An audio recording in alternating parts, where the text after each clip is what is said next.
able to fix both of them to 100% functionality. So Looks so stop. we're going to talk about what these two machines needed, and yeah. And I think what we're going to do is we're just going to use the bottom unit. What we have here Hello, is guys. an HRS 4700U up top. Good morning. And an HRS 6800U on the bottom. Both of these were introduced at the same time, roughly, from JVC. And back at the time these were introduced, there were numerous models. I'm not sure if there was a model immediately above the 6800 down here. There may have been, because JVC was crazy about that, but at the very top you had the HRS 10,000U, and I've never even seen one of those, so who knows whether or not my tips for today will be relevant for that machine, but they are relevant for both of these machines because they're both built on the same platform, if you will. So let's just get into this right away. We'll take this one off the top so we can get at the 6800 a little better. And boy, I'll tell you, this thing was a high miles machine when I got it, or high hours, I should say. And I'll tell you how I know that after I get the cover off here. Basically, the way I know that is, you see that little head cleaner thing there? Right here? See how it's discolored? That thing's cleaned a lot of head material, or a lot of tape garbage off the heads. And this is the head drum right here. But that was not the only problem with this machine. This machine had a lot of problems. Let me see if I can move it around here so we can get access to the mechanism a little better. Now, when I got this out of the box and turned it on for the first time and tried to play a tape, it turned on properly.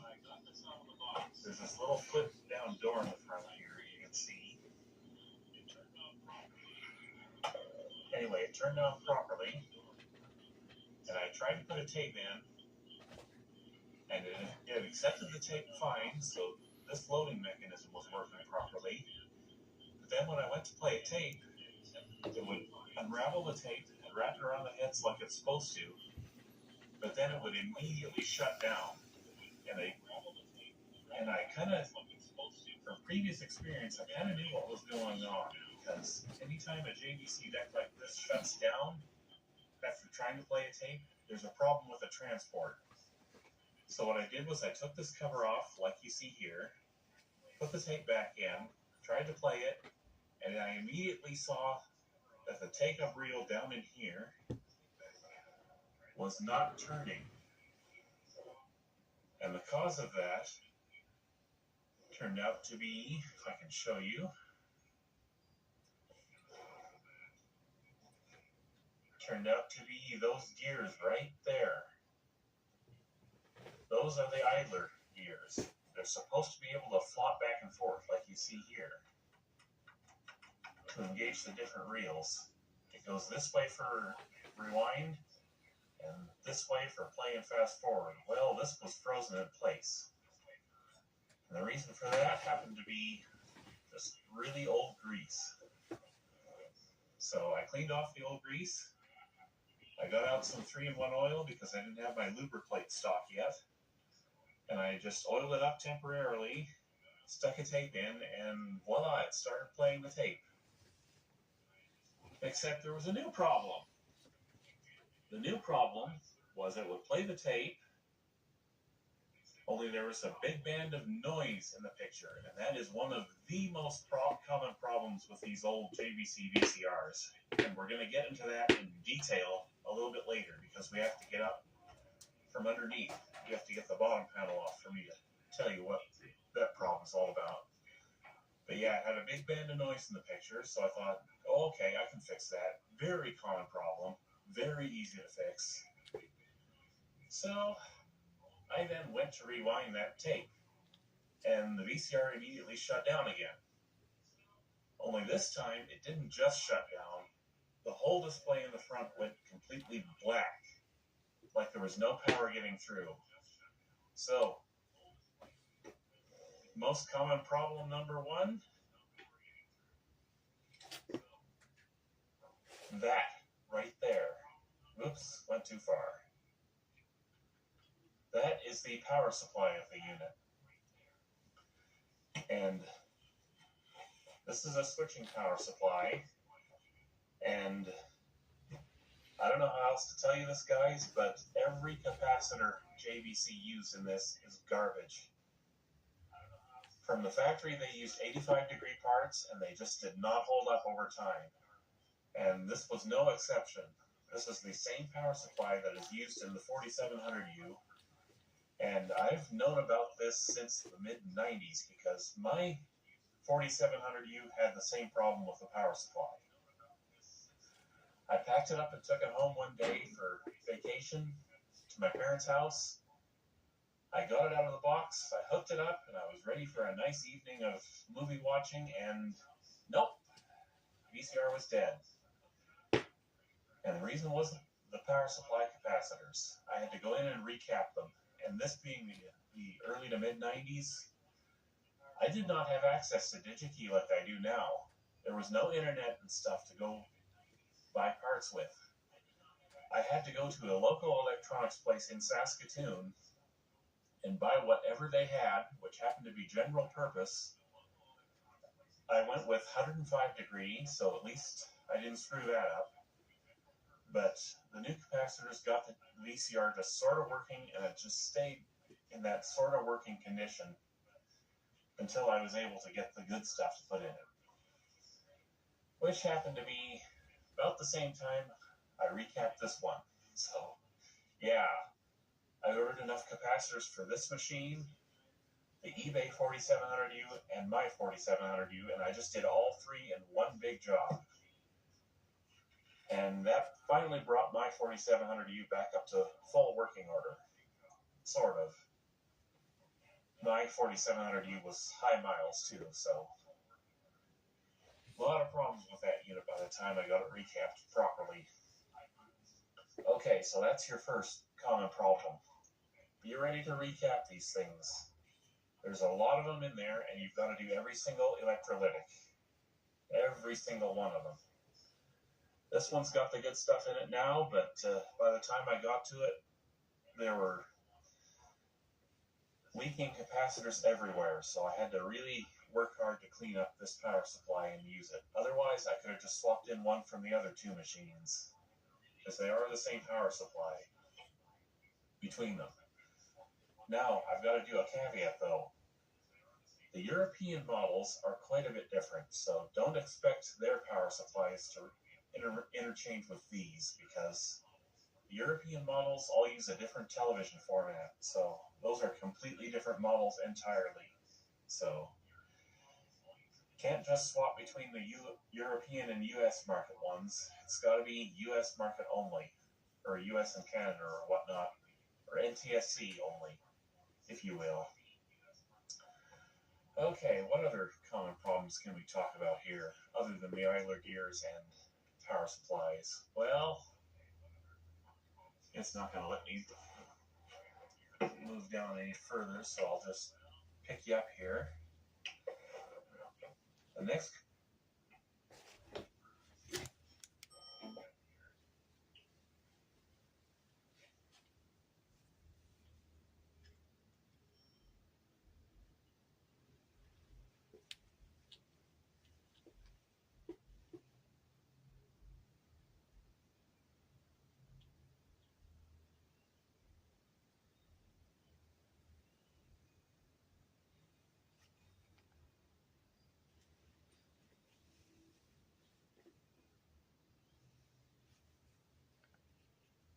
common problem to talk about are these guide arms.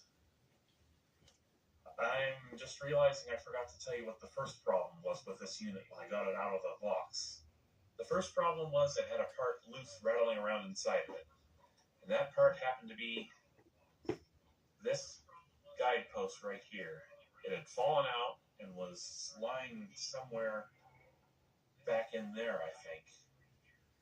So before I even powered it up, I had to get that guidepost out and epoxy it back in place down in there. So I did that. And yeah, that's when I found out about the whole shutdown issue and the problem with these gears down there. And we're going to re-lube these gears in this video because I never did replace the 3-in-1 oil, so we're going to save that for last. Anyhow, next common problem has to do with these guideposts and their little pins underneath that hold them in place. They've got these little plastic pins that hold them into the tracks underneath, and those can work loose. And what happens if they work loose far enough is those pins fall out, these come off the track, and then whammo, they go right into your spinning head drum, which destroys the video heads. So you don't want that to happen, not even once. So make sure all these pins are fully seated and they're fully tight. Maybe give a little, very light pull up on these assemblies themselves and make sure they're fully locked into place, because if those pins are even slightly loose, these will not hold the tape in the path properly, and you'll get bands of video noise in the picture, and it won't track properly and it won't work properly. So yeah, just something to look for. Now, what else can I talk about when we've got it up here like this? I'm thinking we gotta move to the underside now. Oh, there's one helpful service tip I can give you while we've still got it up on this level. This circuit board here, there's a way to hold it in position so you can work on it or the board beneath without having to mess with anything. You take out all the screws, and there's some in back here where the jacks are, so you gotta sort of be careful. And once you get this board loose, it folds out like this, and there are 2 notches, or at least 1 notch, back in here that you can use to hold this circuit board in the fully upright position so you can work on it. I discovered that first time I got into this thing, or the first time I got into my 4700U to work on it. So you'll probably figure it out pretty quick, but yeah, just a little bit easier to work on if you can do that. And as you can see, you have to do that in order to get the power supply out, because these 2 screws hold in the power supply. And there's a tab for the power supply underneath this board, so yeah, you got to do that. Anyhow, I guess I'll flip her over now, and we're going to get into some of the other common problems. So let me just move you over here. I'll go full wide on you. And we're just going to flip her over, like so. And I'm just going to go ahead and take out all the screws.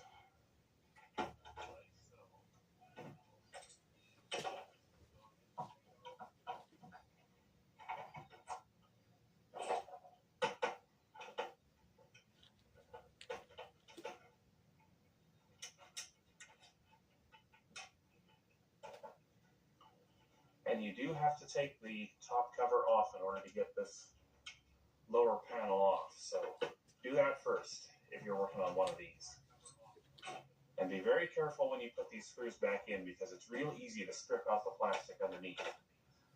I'll show you how I do it later. There's a little bit of a trick to it, getting these kinds of screws back in when they're going into plastic on electronics.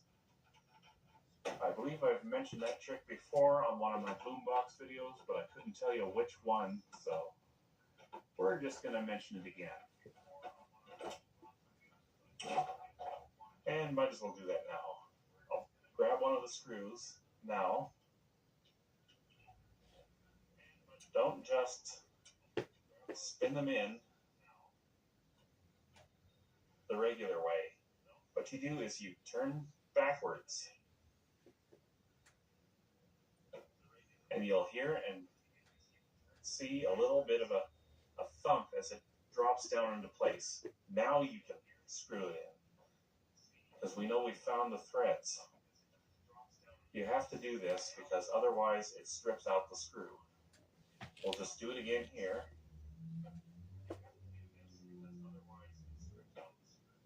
There, did you hear that little thump? That was the screw finding the right thread. So yeah, that's how that works. Anyhow, we are about to talk about the most common problem with these old JVC units. There's more than one problem to address here, so I hope I can set you up here to see exactly what's going on. We're going to zoom in on the video drum. There we go. You see that capacitor there? You see how that's probably not the original capacitor? You're right. This is the most common problem with old JVC units. It doesn't matter if it's Super VHS or regular VHS. If it's from the early 90s, that capacitor will have to be changed, period. The stock part is a surface mount electrolytic, and it goes bad literally all the time. I don't know exactly what part JVC used in that, but it's a bad quality part and it does not last. My machine had to have it done within a year or two. My 4700U. So, yeah, remember I was talking about that big band of noise in the video picture once I finally got the transport working properly in this unit? That's that capacitor at work. Basically what happens is, if this capacitor is bad, or if it goes high ESR, what happens is the machine can't track properly. The auto tracking doesn't work, and you can't manual track either. You have to replace that capacitor in order to get the machine working again. And you can either do it the way I have it here, fold it over this way, or you can fold it back over in this area, which is probably the better way to go. Because if you do it over here, you have to make sure that these guide pins don't interfere with it when they come through the track here and hit that. You don't want the guide pins to hit that. So, fortunately, in this machine, that's not a problem. Nor is it a problem in the eBay 4700U I showed you. But yeah, I can't quite remember offhand what value that capacitor is. I want to say 3.3 microfarads at 50 volts. Something like that. I'll put a notation on underneath the video if I can verify that for sure. And if it's a different value. So yeah. I was watching this abandoned house video once, exploration video, of a house that still had the power on, and it had an old JVC VCR and a bunch of home videos, and the guy exploring the house wanted to watch one of those old videos. And wouldn't you know it, VCR fired up, started playing the tape, and guess what? Noise in the picture. I knew instantly what that problem was, and I knew instantly how to fix it. I knew instantly that I could fix it in maybe 30 minutes. 60 at the most. But yeah, in order to replace that capacitor, you can do one of two things. You can either cut away this plastic up here and just solder right down from there, or you can do what I did and remove the entire transport. And if you're going to remove the entire transport, be very careful around the video heads. What I like to do is I like to put the transport face down like this on a towel. That way the video head drum is basically no chance of getting damaged. Anyhow, yeah, that's the most common problem, that capacitor right there on the drum board.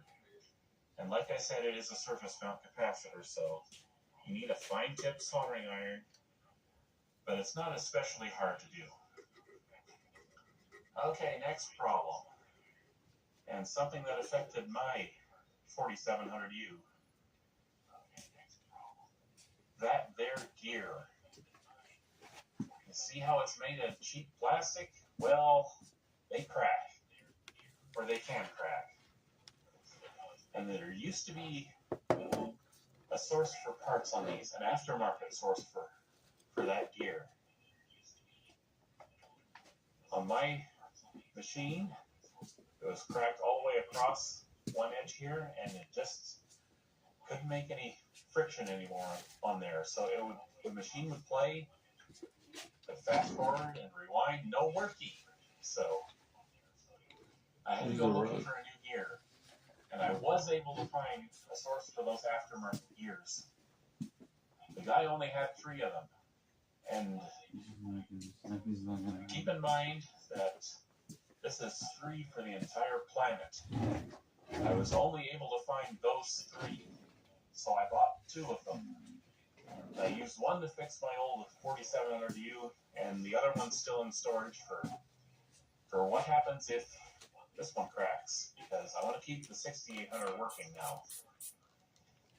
The 6800 is the model I couldn't afford back when I bought my first VCR, but really wanted, so I'm very much wanting to keep the 6800 working. So yeah, before you do anything else, check this gear, make sure it's not cracked, and make sure you can find a replacement if it is cracked. Otherwise, no point doing any further work.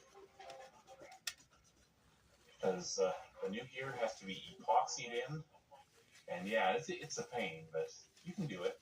I did it. And another thing to check down here is this belt.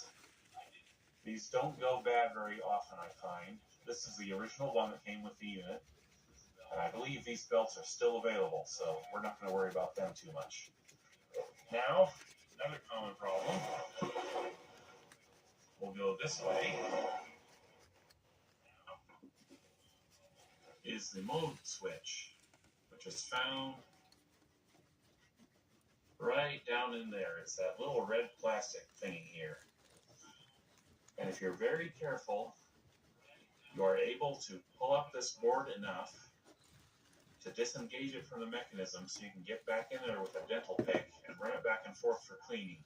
You probably will have to do that, because if this mode switch is dirty and you go to pause a recording and then do the retake feature, which involves hitting the rewind button or the reverse button while it's paused,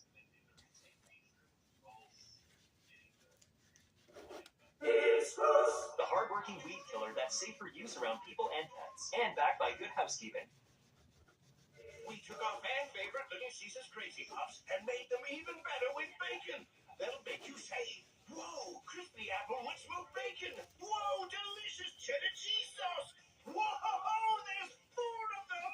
Whoa, only $3.99. Oh yeah, I've seen this part too. The new bacon and cheese Crazy Puffs for only $3.99 at Little Caesars. They taste like whoa. Pizza. Yet another toothpaste that does not whiten. Girl, this thing works. Basic toothpaste stops at the top. Crest goes deeper to dissolve the bonds that hold stains to teeth for whiter teeth in one day. Crest. normally the VCR is supposed to be able to show you on screen the video as it winds backwards. But if this mode switch is dirty, it will eat the tape instead. So, ask me how I know about that. So, if you're getting into one of these, clean that switch. There's a little screw that has to come out there. And there are these little plastic tabs you gotta disengage. You're probably not seeing this other one very well, but these plastic tabs, you have to disengage those and pull it up just far enough to get this little U-shaped thingy-madoodle to clear the mechanism, and then you can run it back and forth a bunch of times to clean it. That's basically all I do with those. Now, I was talking about those guide pins. seconds. frío, I'll Michael. show Está you frío. that from the other Huh? side here. Ahora no está haciendo calor, está haciendo frío. Yeah. Tengo frío. Mhm. Amanece. Okay. Nobody That's one cares. of them right there. You have to make sure these are fully seated into their guides from below here. On my 4700U, I just epoxied these in because with that machine being such a high miles unit, He smells like shit, lady. it just doesn't hurt to go ahead and epoxy them. Why is this thing moving so slow? Anyways, so yeah, as it turns out, my old 4700U had an additional problem with that capacitor down in there. See, the technician I brought it to fix the hi-fi dropout problem that never got fixed, he figured that capacitor was the cause of it. It wasn't, but he changed it anyway, and in the process of changing it, he pulled the trace right off the board. Either his iron wasn't hot enough, or he wasn't paying attention, I'll never know, but he got in there with a small strand of wire and sort of got it working again. I wasn't happy with that, so I had to do it all over again, which involved taking the stator off this thing, adding spacers, and then completely redoing that little jumper wire he soldered in. Not fun, I'll tell you. Anyhow, I'm happy to report that my work was a lot better. That capacitor is in there and it's not going anywhere. If I can show it to you again from another angle. Yeah, it's kind of hard to see from this angle. Let me get a flashlight on it. Alright, you can see my little replacement capacitor there, and you can see which traces are used there. Let me see if I've got something a little less huge than my fingers here. I don't know if you can really see too well, but there's a very tiny trace right about where my screwdriver is pointing right now. And if you pull that trace up, good luck fixing that. That's what I had to fix on my 4700U. What the tech messed up.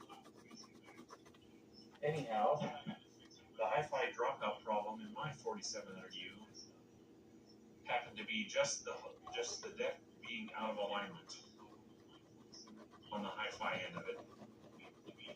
It was not recording to the proper signal strength. So what I had to do to fix that was I had to get in here, I had to flip this board up, and then down on the lower board there's an adjustment for hi-fi power level.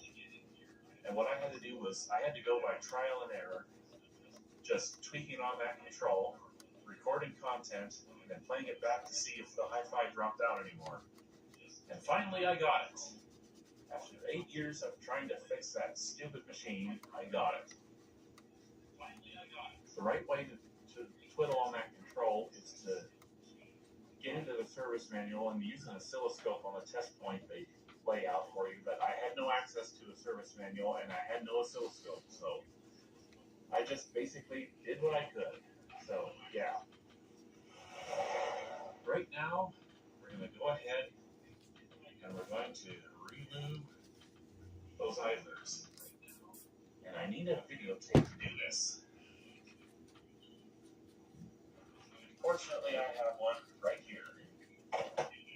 It's an old one, kind of dusty, but it'll do. Now, in order to get at this idler gear, it's actually not as hard as you might think. You do not have to remove this mechanism to do it. Thankfully. What you do have to do, and you don't have to do this on the 4700U because it doesn't have this fancy loading door in front, but on this machine you do. What you do is you partly insert tape so it unlocks the loading mechanism, and you take your tape back out gently, like that, and now very gently come in here.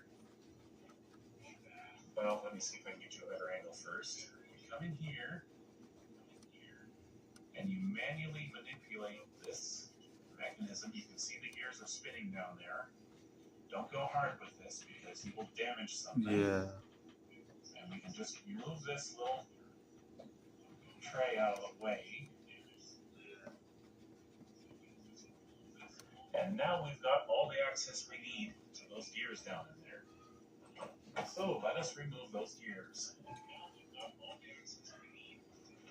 And I'll try to work around the phone here.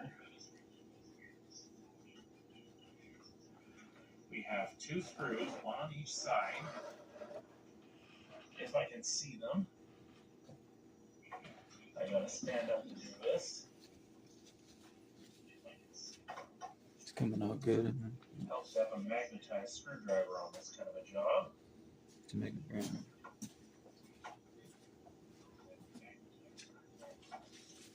Alright, both screws are out. Now we just get down in here. And we should be able to Ah, shit. just pull those gears straight up and out. Might have to manipulate them a little bit.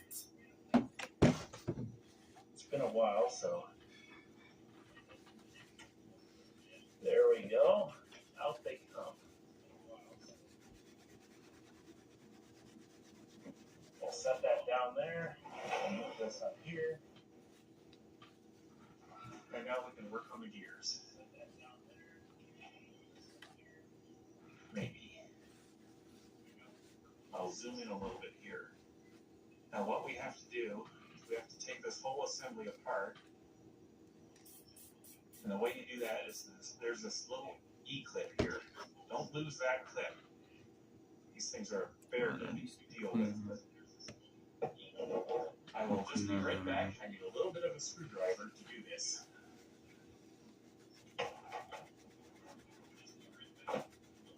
Alright, here we go.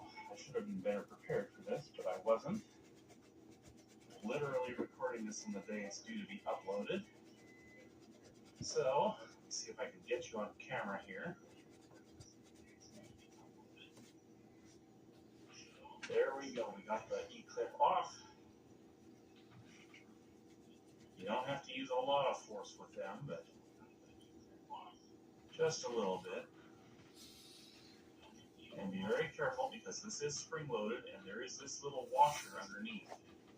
That little black washer you have to put back on. So we're going to put that down there.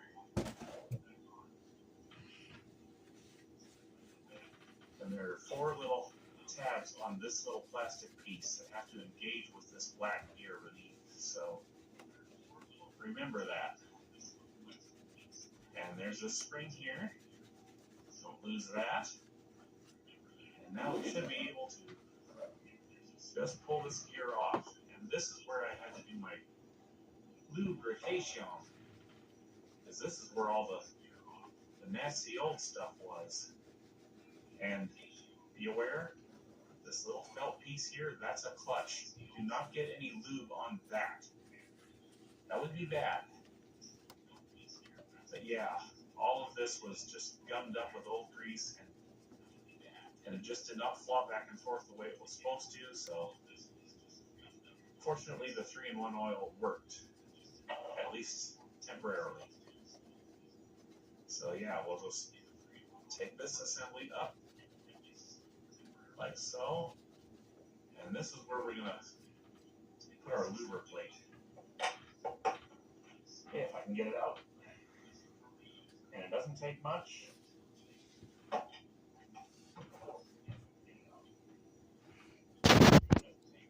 So guys, I'm just cleaning the DVD player That ought to do it. using toilet paper. Just gonna spread it around a bit. Just always use this. Don't do this at that. And we're gonna do just a dab on the shaft as well because that does need to be lubricated. Like so. You can see that.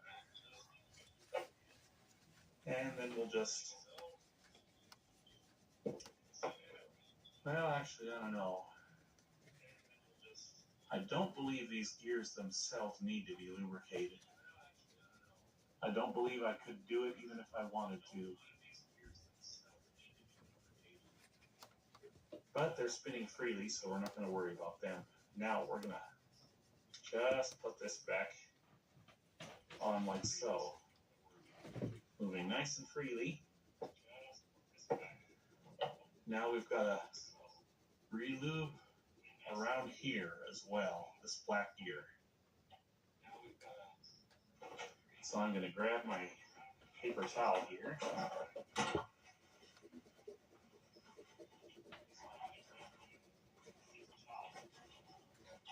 Just clean her up as best I can. Which doesn't amount to much, but whatever. Still a little bit of the old grease, but I'm just going to go ahead and do this anyway.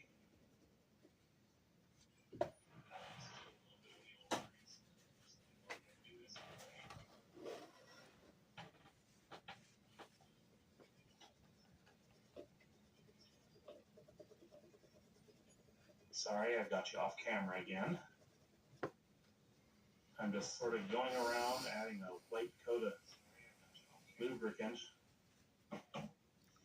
And there's a little bit much here on this end, so we'll just do this.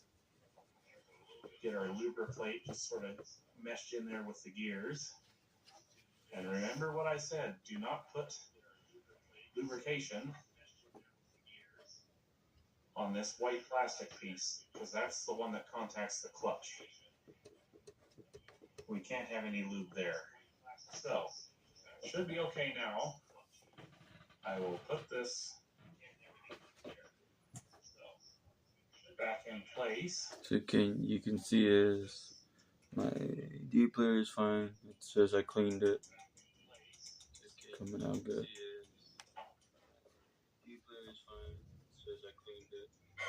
Dayquil Vapor Cool.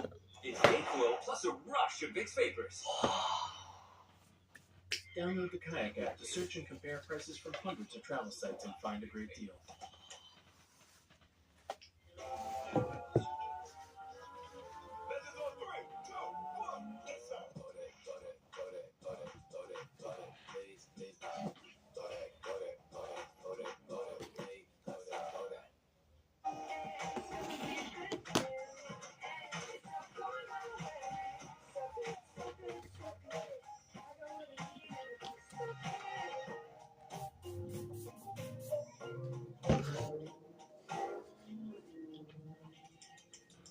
It's moving nicely.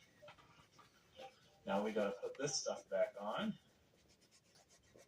I don't know why I'm reaching around the tripod here, but I am. Oh, that's right, we forgot the spring. We gotta put the spring on first. Spring is important. We like spring. And fall. And sometimes winter. I'm really not a winter guy. Anyhow, we need our washer again if we can get it off the table.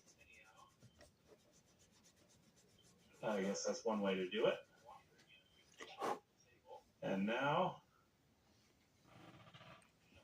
come on, go into place there, you. Just be patient when it comes to stuff like this. Exactly. Take your time. Exactly. You'll get it. And I'll get it, eventually. There we go. Now we can put our E-clip back on. This is the fun part. This has always been the fun part.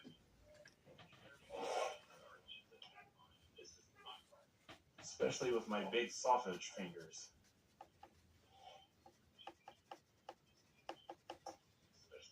There, we've got her seated. It's just a matter of pushing her in place.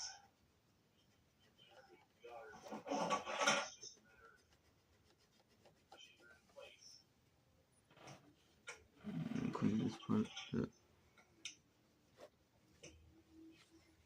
And it's best if you do this facing something that can catch this little bugger if it goes flying, because they love to do that. Just go like that. You see what I mean? And I just lost it on the floor. Great!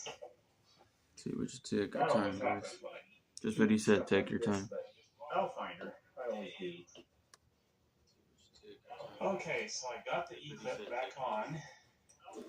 It's ready to go back in. Little tip about these E-clips, if they go flying off, don't panic. You will find it. Just stop what you're doing very carefully. Think about where it flew off to, and then just go look for it. Use a bright flashlight. You'll usually find it. But yeah, we've got a nice lubricated idler set up here, so we are going to put this back in the deck now. Or at least we're going to try to. Can be a little tricky to do this part, so once again, be patient.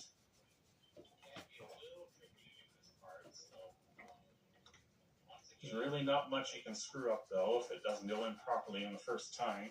I'm just gonna see if I can get a better angle here for myself so I can see what I'm doing. Yeah, there is a little moving plate down there. As long as you don't disturb that, this will go back in properly. The moving plate contacts or holds one of these, so you want that to be in the right spot too. But as long as you don't move it when you pull this thing out, it'll go back in properly. Or it should, anyway. Takes a little bit of finagling to get this in there, but it'll go. Just like that. Now, if I can find my screws here, find the right screwdriver here, we'll just get those screws back in.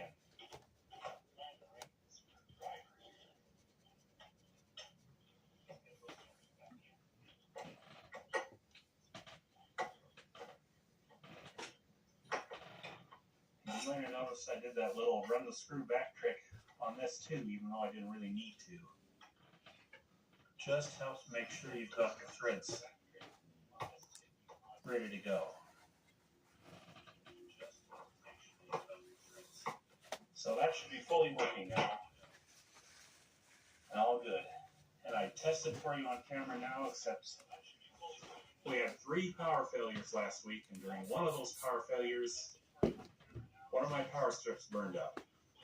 The MOV that they use for surge protection, it just fried itself. So I'm down a power strip, so I don't have power to this thing right now. So in fact, I'm only using the one photography light to illuminate this whole endeavor. So yes, we got the idler back in, and now we can gently move this tray back into place until it clicks.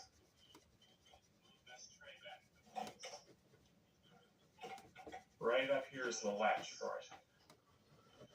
4700U, all you have to do is push that latch down and it will move it back. Right, and then you will be able to move it back, I should say. But yeah, both this machine and the 4700U use the exact same transport, so the common problems with these are the same problems with the 4700.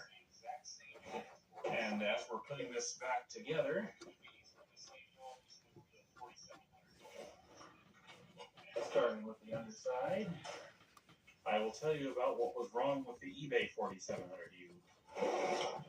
Honestly, the eBay 4700U was the deal of a lifetime. Just about. See, that turned out to be a low miles machine. A very low miles machine. Taking a little payout. So yeah. For a dented up top plate.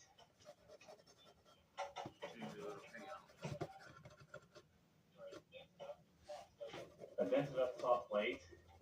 Face plate was broken. You can sort of see me pointing at it back here. The face plate was broken. The loading door was missing, and the loading mechanism was broken. Oh yeah, and it also had that tracking issue with that one capacitor. Because that is something they will all develop. So what I ended up doing was, even though I love my original 4700U and I didn't really want to retire it, I decided the best course of action would be to use that machine as parts for the eBay 4700U, because the one I got off eBay, this thing's just in brilliant condition. It's almost in new condition, if you can believe that. So, yeah, the right thing to do was to use that one for parts. So I use it for parts. Using the scratches, I can take the paint out. Yeah. But I did still recap all three machines. Because why not? I was buying the cap for two machines, might as well get the stuff for the third.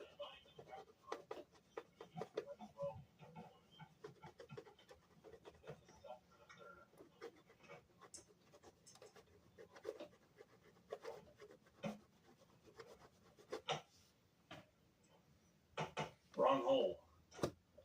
What's interesting is you can see that this was set up for another one of these big feet, but they didn't come like that from the factory, which is kind of weird.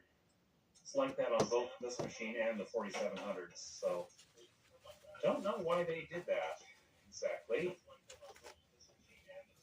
but it doesn't matter.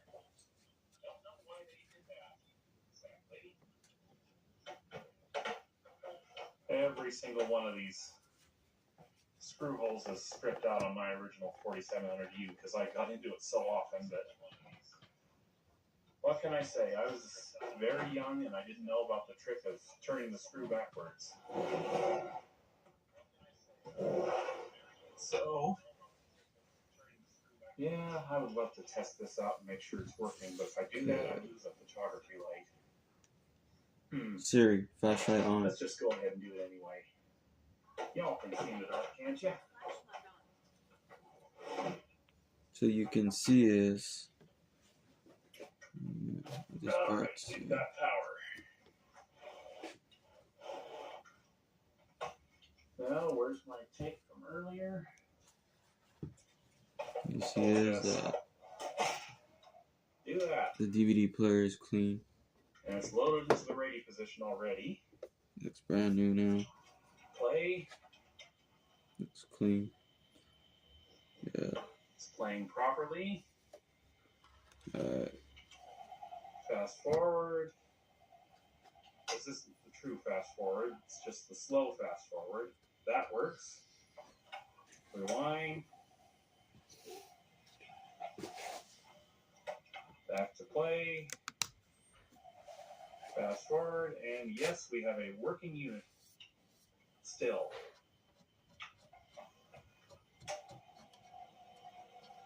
So I'm going to go ahead and rewind this, and we'll just pop her out of there.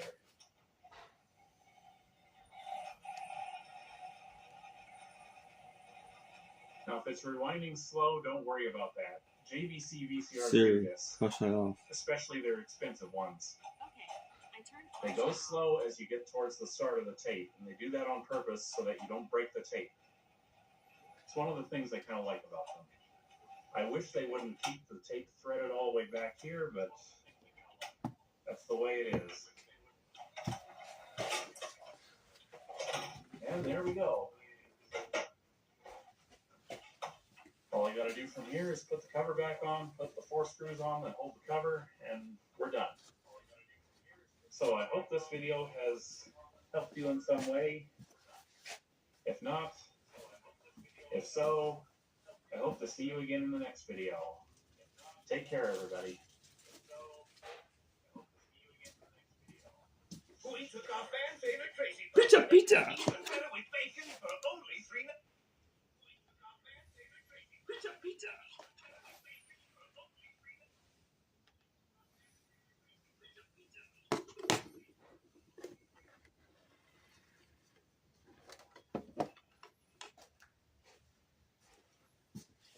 clean and brand new, man. Keep it clean like that.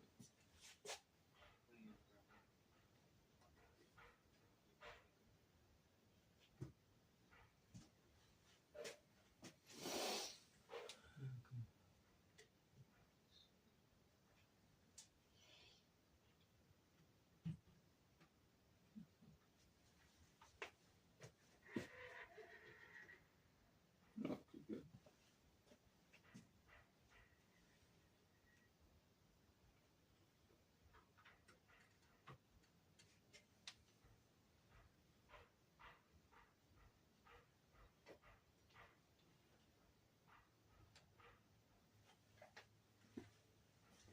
Sorry guys, I have it on mute. I have it on mute. Kindle. Oh shit. I don't know, not the joys of VHS, the struggles of VHS, like all of that. I used to record a lot of TV onto videotapes. It was my way of time shifting, right? So I would max out the program schedule on the VCR, and then I would go back and watch those tapes later, fast forwarding through commercials and stuff like that. In the end, I used to have this pretty high-end JVC VCR, like a gold color, had a time-based corrector in it, and it had commercial skip built in.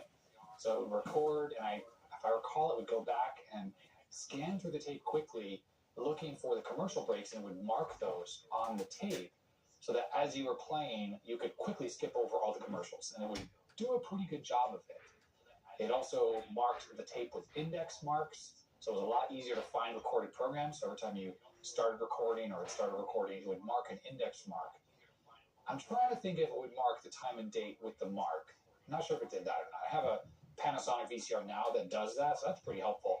But you could use a remote to just skip like 3 programs ahead, and that way you could find the stuff you recorded pretty easily. Anyhow, these days it's kind of hard to find VHS VCRs. A lot of them have just been tossed out, or they don't work anymore. And for some reason here in the Portland area, the VCRs don't show up that often in thrift stores. I don't do a lot of thrift store shopping anymore. I just probably have too much stuff in the house. But I stopped off to actually drop things off to be donated today. And I thought, just let me quickly look inside. And I just do a really quick pass through. And there were 2 VHS VCRs sitting there. This one and a really junky, no-name brand, into the 2000s, they had those weird brands selling them. It wasn't even like Symphonic. It was something I had never heard of before. It was junk. I just left that thing behind. This VCR, like I said, $10. I was able to plug it in so at least it powered up. I was able to turn it off and on. And I peered inside. I could see the head was spinning briefly when it powered up. But interesting is at this thrift store, they had not a single VHS tape. Otherwise, I would have grabbed one, at least tried to play in this VCR, see if it could at least load the tape. Anyhow, this thing is pretty decent. What kind of caught my eye on it is it's one of the less wide versions. The width of the machine is less than these Panasonic ones I have, I think. They all seem to be just a little bit wider. And I was actually looking to have a VCR I can put upstairs underneath the TV I have up there, which is on a little cart. And the wider VCRs just don't fit on the cart. I think this should. So, taking a look at the front here, we got some interesting branding here. Philips, like I said, looks like there is front inputs, although no Super VHS input on the front. VCR Plus. This is something they had in the U. Okay guys, I'm gonna test out my DVD player.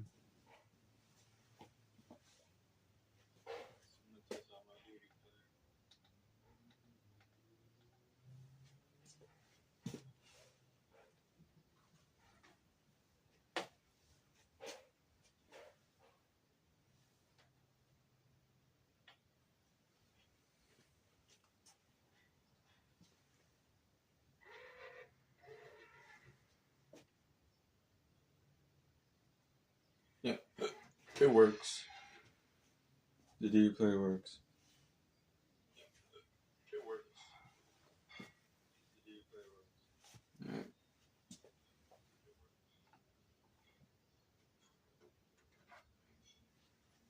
You can see I had my Star Wars.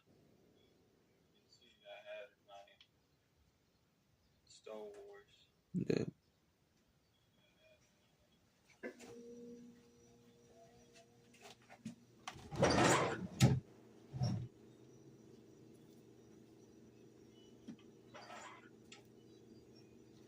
That's Star Wars case.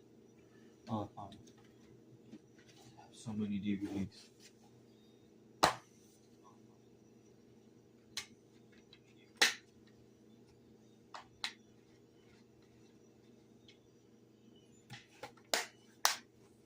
There it is, the movie, Star Wars.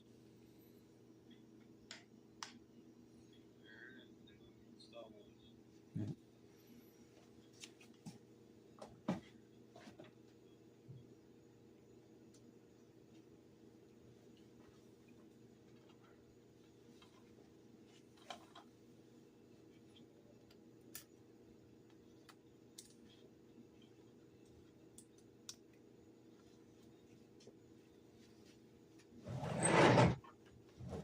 And we have this movie.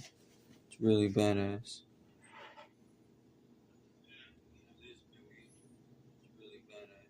I'm gonna put it on.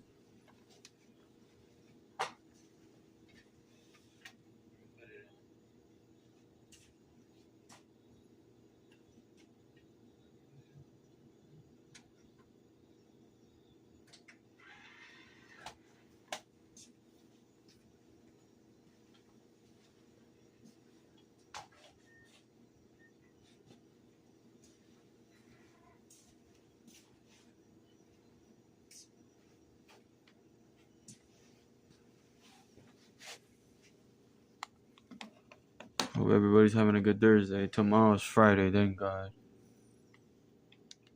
Hope everybody's having a good Thursday. Tomorrow's Friday, thank God.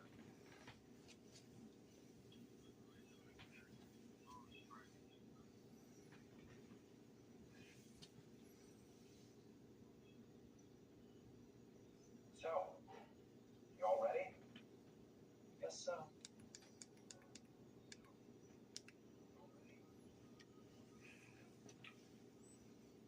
Shiva the Destroyer. Shiva wakes. All is nothing. I'll show you something. Adam, why don't you talk to Troy for a bit? Adam, do you have a last name? Preston. So you're related. Yes.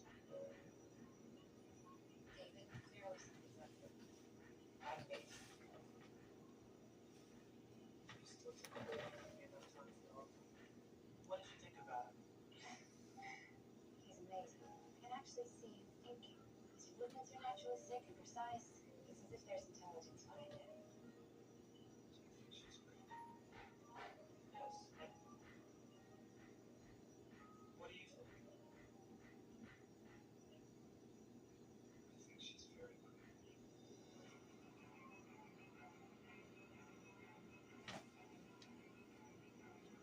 I want the news without listening. Thank you.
was never the same.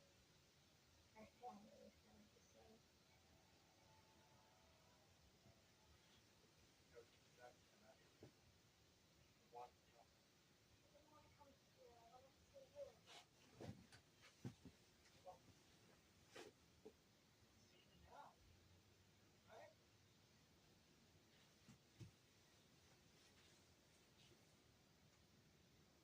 When it's home. Yeah, I knew.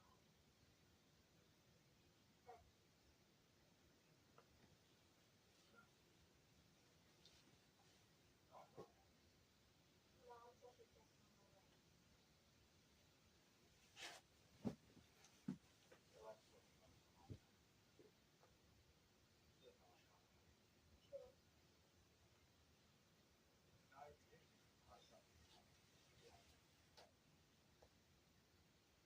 True. Pretty crappy world so far.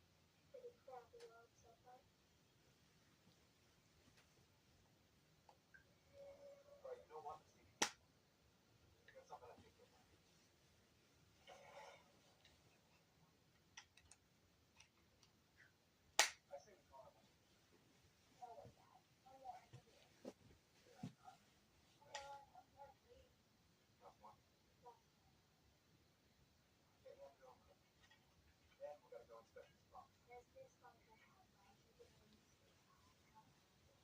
I would be bored,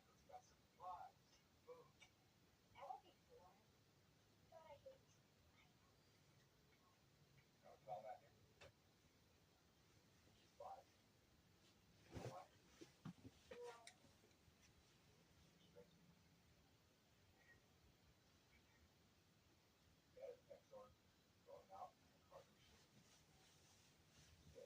Why do you even need safety bunkers when everything's already safe?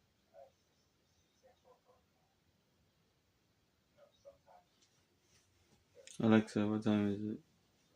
The time is 12:11 p.m. Why are you so Alexa, what time is it? The time is 12:11 p.m. Alright, guys. I will see you later in the afternoon. I'll be in the stream later. I'll be in the stream later.